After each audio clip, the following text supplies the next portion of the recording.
Welcome back to Dinedost in tutorials. Now we will learn about menu section. In menu section, we have 5 subsections.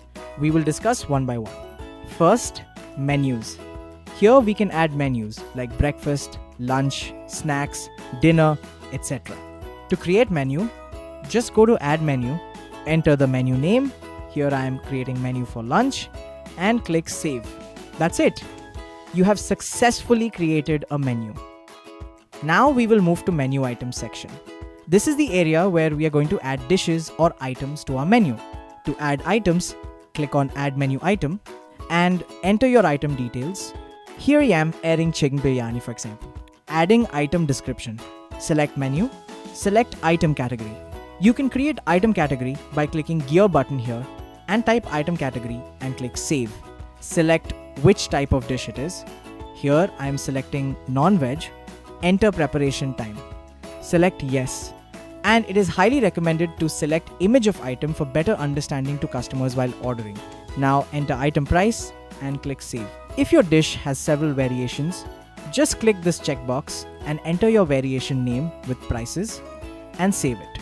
Now click customer site to check how this will look in customer site. Now we will move to item categories. We already discussed about item category option in previous section. Okay, click on add item category, enter category and save it. You can add and update item categories here. Now we will move to modifier groups. This is very useful option to customers if they want any extra things with their primary order, like extra cheese, extra veggies, extra salad, etc. with their primary order. Click on add modifier group to create. Add modifier name, add description. Here we can add multiple modifier options in a single group. Just give names and prices. Now select where this group wants to visible and save it. Now we will learn about our final section, that is item modifiers. This option is useful for us to decide the permissions of a particular item modifiers, like whether the item modifier is required or not, allowing multiple selection of that modifier or not. Select menu item, select modifier group and give permissions and save it. This is how it looks like in customer site. Congrats! You have successfully learned about menu section. See you again.